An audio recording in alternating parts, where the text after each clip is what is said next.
Hello, UW Alumni Association members, friends, and families and parents of UW students. We are really pleased to be with you tonight and welcome you to this town hall. This town hall is brought to us by our friends and sponsors, UWAA Federal Credit Union and Black Hills Energy. They are just great partners and we appreciate them supporting this informational session tonight. You know, the UW Alumni Association is all about providing the pathways to share the legacy, pride, and spirit of the University of Wyoming worldwide. And tonight gives us an opportunity to share about a topic that's very important, and that's the reopening of our campus and welcoming students back to our campus. You know, my wife the other day said something that was pretty profound. She said, this is a time when we are removed when what was really familiar to us. And I can't think of another situation that we are in an unfamiliar territory, reopening campus, welcoming students back in the middle of a pandemic. But I am so pleased tonight for you to meet and two of our top leaders on our campus who have worked tirelessly since March to help make it happen that we could have a safe environment for our students to return to, and an environment when they can still enjoy a rich academic experience and a rich student life experience. Would you please join me in welcoming tonight our interim provost and vice president of academic affairs, Ann Alexander. Hi, everybody. Nice to be here. Thank you, Ann, for joining us. And then also her colleague, Vice President of Student Affairs, and my boss, Kim Chestnut. Kim, welcome. Thank you for joining us. Thanks, Keener. Glad to be here and looking forward to answering questions and sharing information. Appreciate it. Thank you. Ann, let's go ahead and begin with you. I mean, you've had over a 25-year career at the University of Wyoming. You have been a faculty member, department head, all kinds of different levels. And so you know a lot about what goes on at the university. I don't know that I've ever met anyone whose pride and spirit and passion for UW is any greater.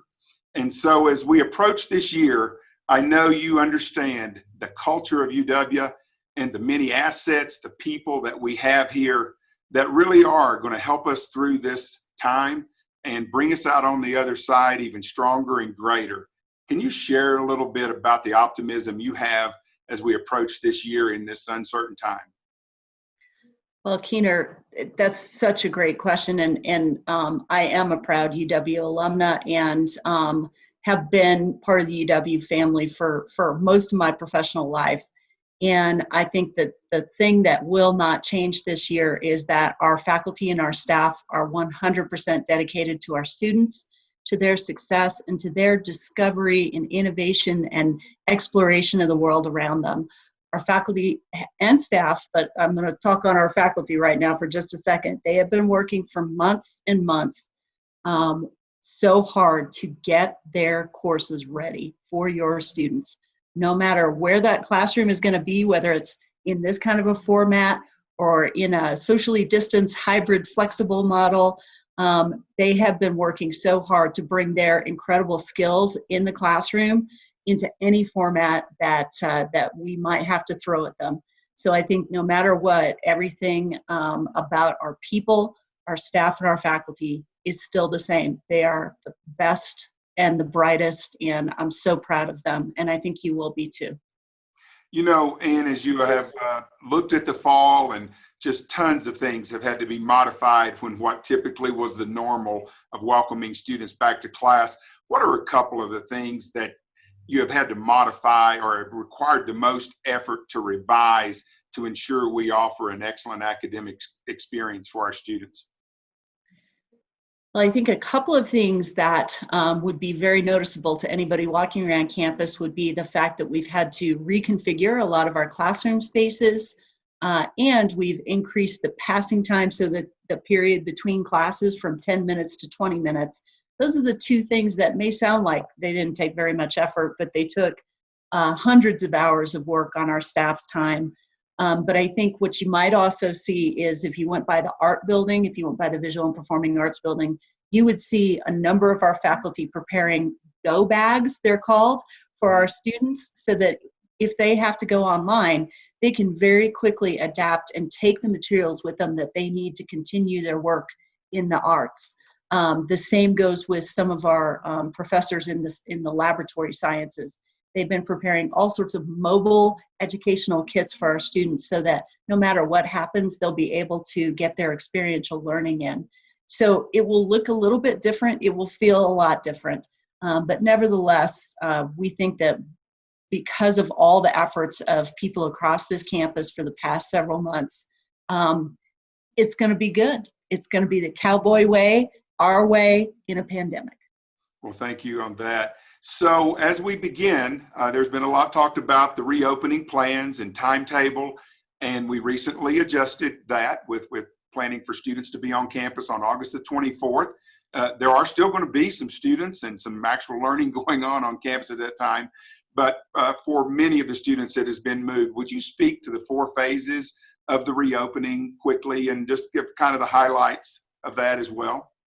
Absolutely.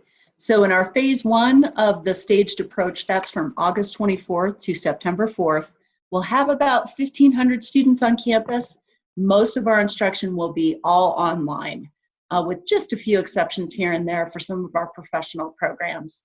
The second stage of our reopening plan goes from September 7th to September 25th. That's when we increase the cohort of students who are going to be on campus to around 3,500. Primarily, the face-to-face experience will commence with our first-year seminar students. So our first-year seminar is a course that we always have our students take in their first year that introduces them to the habits and ways of the college scholarly mindset. But it's also a great way for students to build a cohort, kind of their tribe on campus. So those students will also be able to take a new course that we've just recently approved, literally this afternoon. So this is hot off the press.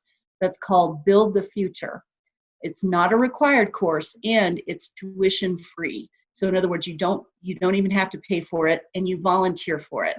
That course will help those first year seminar students be part of the solution to the reopening of our campus. So they'll do everything from helping with the mobile testing sites all the way to maybe some data analysis for the research that has to go on during this time. During phase 3, that's September 28th to November 20th, and all of our courses that were scheduled to be face-to-face during that time period, that 8-week time period, will be on campus during that time. The reason that we're able to reopen fully at that time is because we will have our surveillance testing, which we'll be able to test everybody on campus and quickly contain any outbreaks. So during that 8-week period, everybody who has a face-to-face class will be on campus. And then finally, as previously planned, starting on the week of Thanksgiving, November 23rd, all the way through the end of school, December 11th, will be on online delivery only. And so during that period of time, students will be on Zoom with their professors and learning that way. And that was part of the original plan. Okay, thank you. One thing that I've been asked a lot is really about how do you do research in labs virtually? Are there provisions for those educational experiences to be live with the social distancing, I would imagine, and all the things that might be required? Right. Yes. So some of our lab courses are preparing both ways. When they are doing a lab, for example, in engineering science, what they'll have is, instead of one lab room where all of the students are in it, there will be 3 different lab rooms simultaneously with 3 different undergraduate GAs floating back and forth between those rooms. So the same number of students spread across a larger space.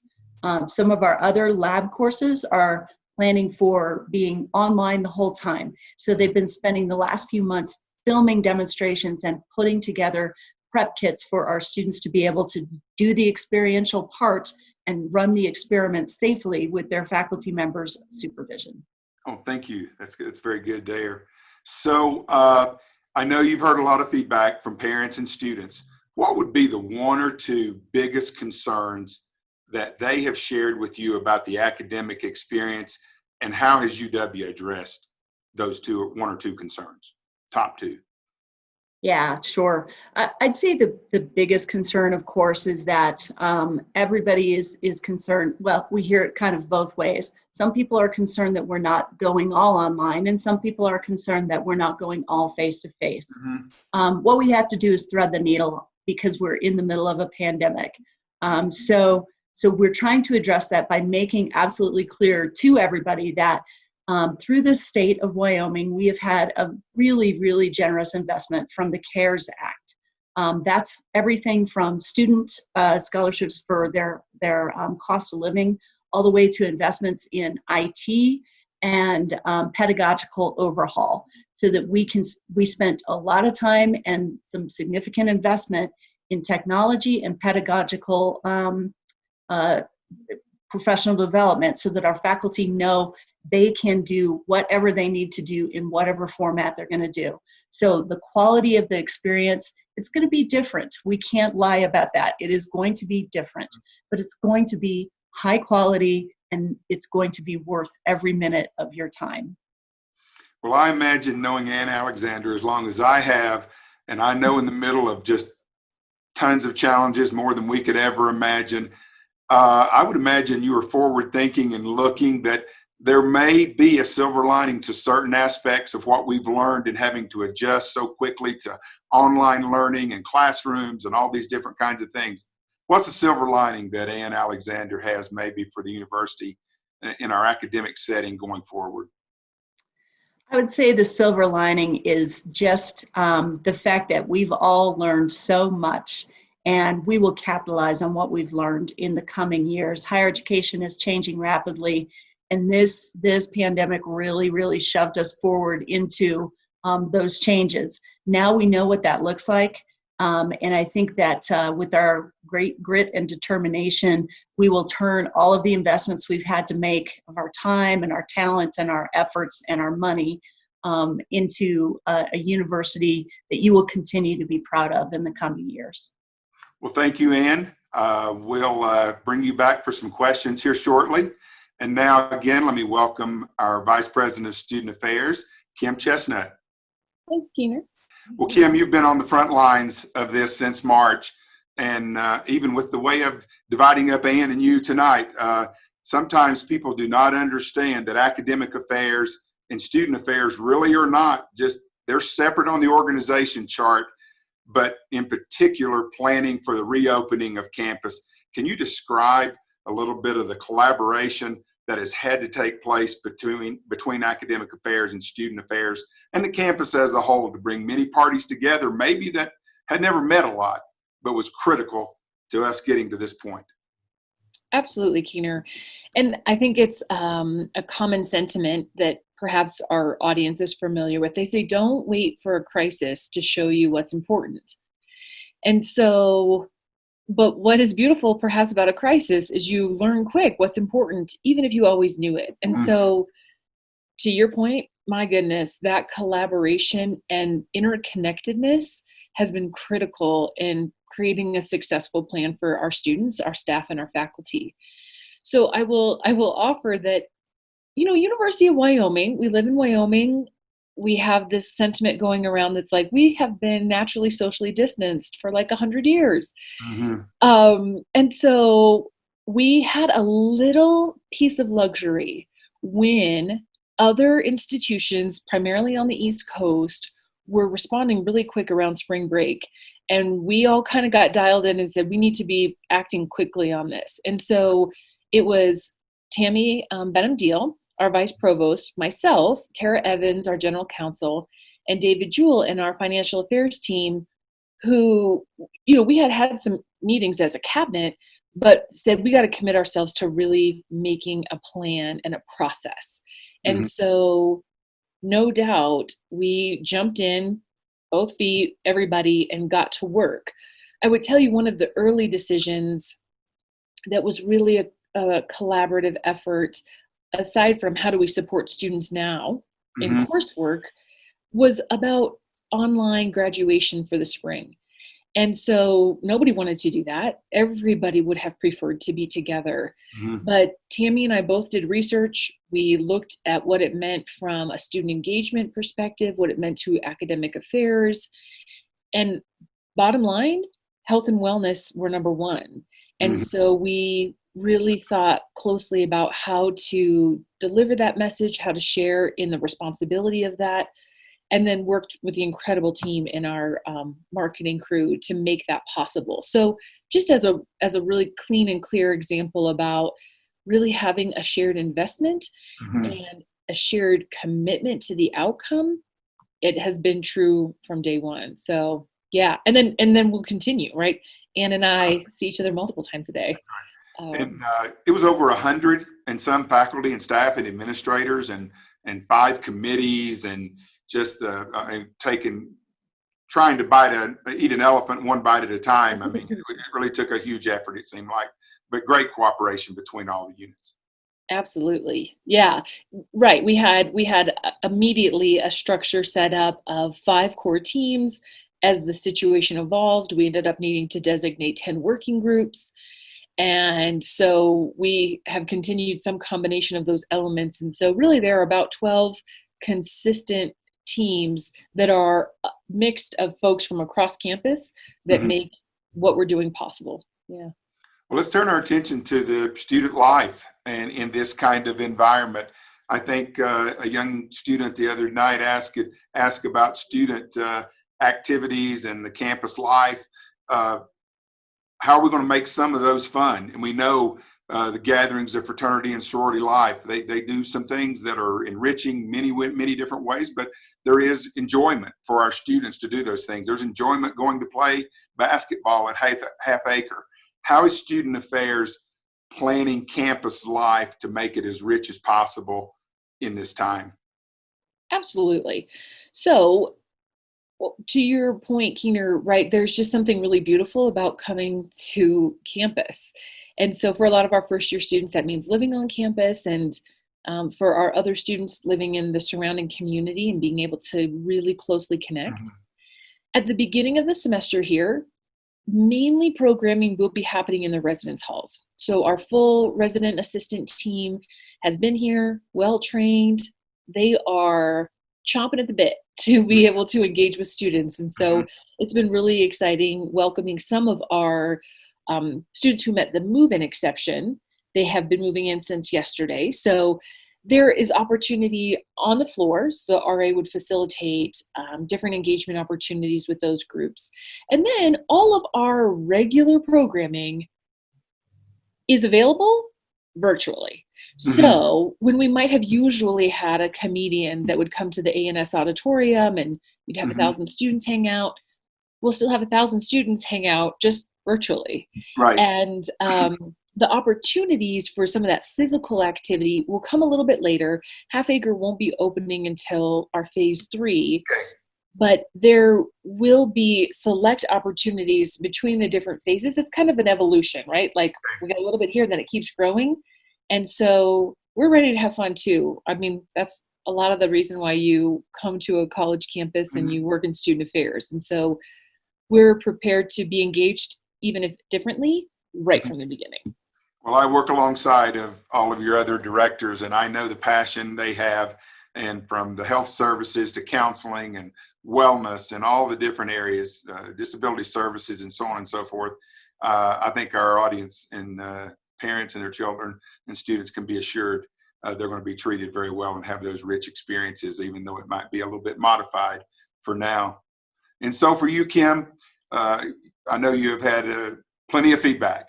So what's the top 1 or 2 concerns that parents and students have shared with you, and how is UW addressing those?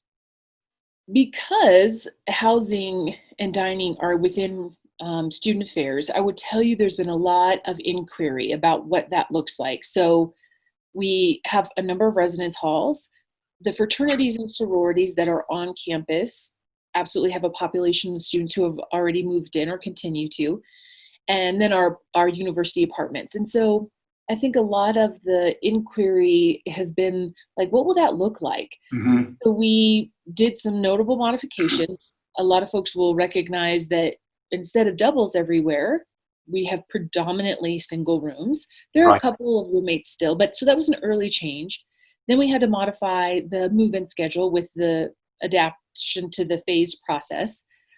And then I guess what I would tell you, so living environment has been a big point of question. And so that team, our residence life team, has been phenomenal. I would say the second piece is kind of related, but it's more about what will the university look like if we end up having to do a pause. So what we are prepared to do is if there is a peak in some of our transmission cases, and we need to kind of pause operations to give us a little bit of time to collect some more information, we have really begun developing clearly what that looks like. And so we're going to be sharing that information actually really soon with all of campus next week. So I don't want to spoil it, not that that would necessarily be the case, but hoping to really answer for folks how we will continue to care for their students, engage their students, and provide some of that fun and engagement, even if we're in a paused situation. Well, I know too, as we wrap up your segment here, I know too, there's tons of effort around student success from the Student Success Center and the programs that they're putting in place. Those typical things that we have done to ensure students continue to have a rich experience and move forward toward graduation. Speak to just a couple of those that our parents and their students can be assured that student success is still going to be at the forefront, and we're going to apply the resources to help students pass their classes, pass exams, advance toward their degree, and those things. You bet. So one element I'll kind of do it at different points of time. For our incoming students, we reached out to them during orientation and we said, what do you want to do? What matters to you? What do you care about aside from being academically successful? They filled out a short survey, and we have been able to then connect that student with that department. So if they said, I love club sports, you got rec. Okay. I really want a job, here's Cecil. I love student government, ASUW. So trying to connect them early. I would tell you now we're in this phase where we want to continue to support students with their peers. And so working to have our orientation leaders move into this more of a coaching model where they can provide direct peer support. And then, Keener, as you know, we love this idea of our students coming to know 5. Mm-hmm. How do you get to know 5 alums? And what we want to help students understand is you don't have to wait till the end of your career as a student here to engage this community. Alumni are prepared to support our students from the beginning. So those are 3 things that will continue to happen this year that will really ensure our students feel connected to their success and know that we're invested in it too. That's good. I can tell you our board is really excited about learning more about the No 5 and taking a lead and identifying alumni to plug into some of these students' lives. Really excited about that. So thank you, Kim. And if Ann will come back on and join us, we've had alums again from all over the country tonight. They submitted some great questions. We weren't able to get them all asked personally. We believe a lot of the content tonight that was covered hopefully answered those questions. We'll talk more about resources available if you have other questions after this event. But I want to bring on some folks that are special to us in the Alumni Association. Again, one of our sponsors, UWAA Federal Credit Union, and Mindy Eiderdike, who is the Vice President of Marketing at UWAA, is they're sponsoring tonight, and we really appreciate that sponsorship. And I've got a little family plug to put in. If you're a member of the Alumni Association, you're a member of the UWAA Federal Credit Union. And recently, my son, a 2014 graduate, was able to take advantage of a car loan and a home loan that was more competitive than any he could find. He lives in College Station, Texas. So, Mindy, thank you for your sponsorship. We really appreciate it. And I can see firsthand how it benefits our alums. Well, thanks, Keener. I appreciate it. And we are really excited to be able to sponsor events like these. They're amazing. So thank you. And I'm a proud UW alumna myself, so it makes it even more special for me to be a part of these.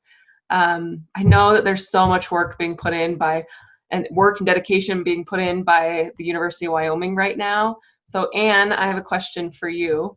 Can you give us a sense of what it takes to organize an effort of this size, specifically regarding how hard the university is working to bring students back safely to campus?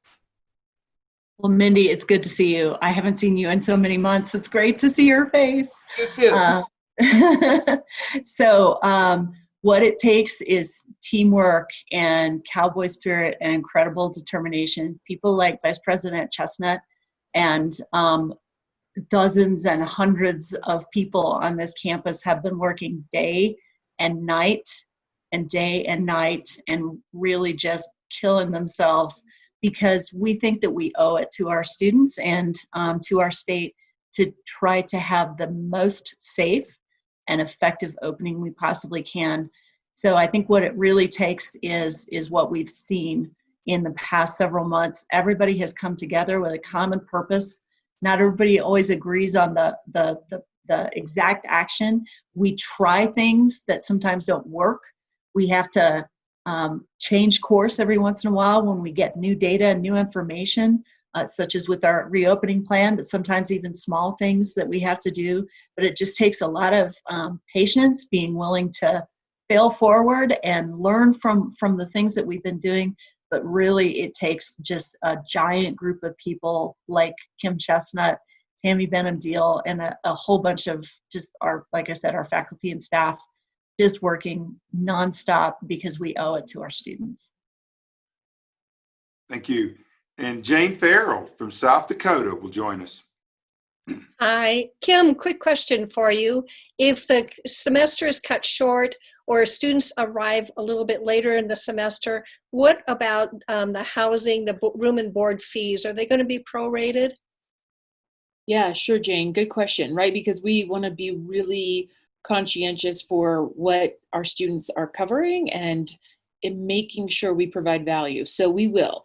Any of our students who are now moving in late will not be charged until they move in. And of course, we're having our students remain home from Thanksgiving on. So their contract will only be from date of move-in until we depart. And should we have to depart early, which we won't, hopefully, we would certainly give them the benefit for that time that they didn't get to stay with us if that ends up being the case. And then just while it's still on me for a minute, y'all want to recognize that Anne has been killing it too. So she was real gracious to give me some credit there, but it's far and wide. So love to you too, Anne. Thanks. Thank you, Jane. And now Matt Grossinger from Laramie. Thanks, Skinner. Appreciate all you do. I have a question for Anne. Can you tell us about the funding required for the technology to keep students connected and engaged at the University of Wyoming? Yeah, absolutely. So as I mentioned a little bit ago, the state of Wyoming received CARES Act funding from the federal government. And part of that funding has gone to funding instructional technology and other types of technology that will help our students stay engaged in their classrooms. And we hope beyond. Just today, we were brainstorming in one of our working groups about some of the different ways that we can help our students engage academically during potential pauses in our operations. And all of that investment has really, really paid off, because it's going to mean that our students are going to be able to connect in to all of their classrooms, no matter where they are. And they're going to see everything from document cameras to OWL cameras, which are those great 360 cameras that move with the noise in the room and help to give people the sense that they are in the same room with each other. It's done an amazing, the IT group has done an amazing job this summer finding out what the needs are, going around to all of our academic departments and student affairs departments and finding out what they need and getting it as quickly as possible. They were probably ahead of the curve when it came to ordering. And so I think there's only one thing that was back ordered. So we're in pretty good shape. Thank you, Matt. And then John Rhodes, Everett, Washington. Hey, Kim, we'd just like to know a little bit about the protocol for quarantining students if they test positive. How do you get treatment for them, keep them safe, keep them up to speed on their coursework, and connected to the university through that whole process? Absolutely. Great question, John. So we have refined that process a bit this week, but I could offer just kind of as a quick review, that students will be transported to one of our locations on campus that's designated specifically for quarantine or isolation housing. So we have some available apartments. Our honors house this year has been dedicated to quarantine housing, and the first floor of Crane Hall. So all right on campus, really wanting to have students feel part of campus, even if they're a bit isolated. And there's a care package that they have when they arrive. They are also provided the opportunity to pack their own materials to go with them, so that when they get there, they have their computer and phone, course materials, whatever else they would like to pack up to take with them. We deliver 3 meals a day, so breakfast, lunch, and dinner. And then they also get assigned a staff member in our residence life team. And so if I'm a student's kind of designated staff member and they have a need that perhaps is off hour or between meals, they would be able to contact me directly, and I would correspond with them, whether that's answering a question or perhaps they have a different need. I will also share that our student health services team has made themselves available to do regular health check-ins with those students. So they will call and just check in to see how things are going.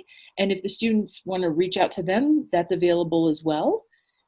And that duration varies based on the circumstance. So whether the student tests positive or if they're first exposed, but we have that all detailed in a really nice little handout that we provide to the student when they are moved over to the quarantine or isolation housing. So long story short, we're doing our best to provide great care from the time that we provide notice that we'll have to do that move all the way until they're done with us. And so care each day, meals each day, errands if they need it each day, just trying to make it feel as comfortable as possible, knowing that that's a bit of an unfortunate circumstance. So thanks, John. I appreciate you being concerned about our students like that. Thank you, John. And now I'll introduce a representative from our other sponsor, Black Hills Energy, Mike Howe, who's the Community Affairs Manager in the Northern Region. And Mike, thank you from the bottom of our heart. Black Hills Energy is a wonderful partner with the University of Wyoming. Black Hills Energy for years has provided guest faculty in a sense. Some of their employees have spoken to classes. They've hired our graduates. They've sponsored scholarships and just actively involved in the University of Wyoming community. So we appreciate that, Mike. And I know you have a question tonight, maybe for Ann and Kim both. Yeah, I do have one for Ann and Kim both. And first, thank you so much for taking the time to do this and be a part of this forum with the alumni and the students and whoever else is watching. Great information. We greatly appreciate it. And we do love being a part of the University of Wyoming community. And we do have a number of graduates, so we do like hiring UW students. But just for the number of alumni we have and others have, and just around the country, how can UW alumni help students be successful this fall? What can we do to help with that success? And that's a question for both of you. All right, Mike, thank you. That's such a great question. I'd love for Kim to talk a little bit more about No 5, because I think that's a really important part of this. But I think a couple of other things that I would hope you all can do for our students. If you know a student who's coming here in the fall, check in with them.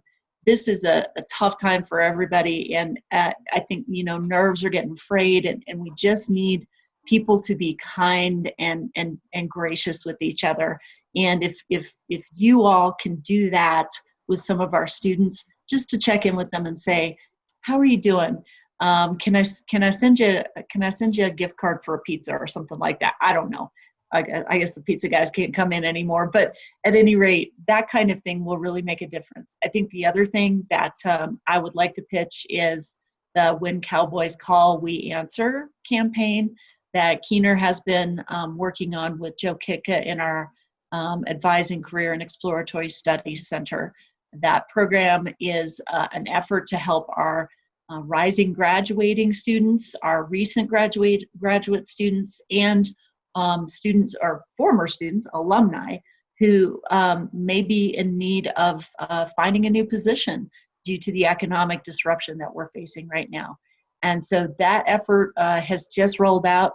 Really great effort that connects cowboys to cowboys and cowgirls to cowgirls. So check in with each other, check in with our students, and answer the call when cowboys call. I'll add one thing to that. We have a survey going out any day now to our alumni base, and there's 5 or 6 different ways in which they can participate. They may know a position a full-time position. They may know of an internship, maybe a volunteer professional experience, a micro internship, whatever it may be. And so our alums are going to get a blast here real soon, and we need a lot. We have just, as we've rolled it out, we've already had 7 or 8 employers get with us, and had one just locally that needs 2 folks immediately, full-time jobs. And they saw it from our previous town hall. And so when this word gets out fully, I think we're going to have a lot of help from our alumni. Thank you for bringing that up, Ann. And then Kim, what else would you have to add? Sure. I guess I would echo some of Ann's sentiment about just connecting with students who you know have already been students with us, or perhaps are going to be new students with us. And aside from just asking how they're doing, that perhaps you could share a struggle you had as a college student, right? Helping to normalize, like, it's not just a pandemic, that life is challenging, and that perhaps there's a sentiment you could share about something that you had to overcome to persist. And that really helping students kind of get a sense like, gosh, we all have struggles and we all have to get through it. And I think that goes a long way and makes a meaningful connection. So if you could share part of your own challenge, I think that would be deeply meaningful.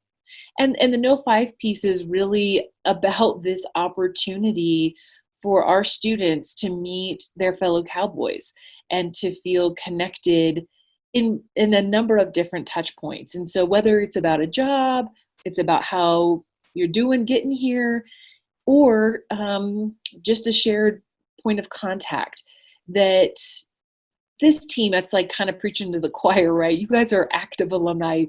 We are deeply grateful for your participation. And so perhaps I just want to celebrate the meaningful work that you do and continue to encourage you to connect with our students, keep connecting with each other and our institution. We need you. We're thankful for you. And so keep up the great work. Thanks. Well, as we wrap up tonight, again, Kim and Ann, thank you so much. You all are wonderful partners with the Alumni Association.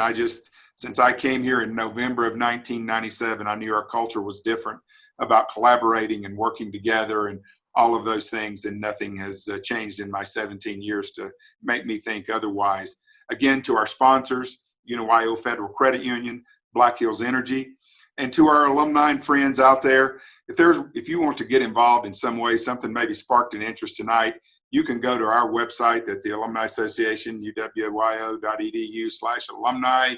You can call our office. You can call me personally, send me an email, however you can get a hold of us. We answer our alumni over any kind of issue, not just about careers. So thanks everyone for participating tonight. We really appreciate it. Pay attention on our website for more virtual events for the fall that we'll be bringing to you. And there's lots of ways to still stay engaged, all the way from Washington to Florida, to Oslo, to Japan, to Saudi Arabia, and so on and so forth. We've had participants in these things from all over the place. And that's been something we've learned that we're taking from this, a great way to reach. So thanks everyone tonight. Everyone have a great night, and go Cowboys and Cowgirls.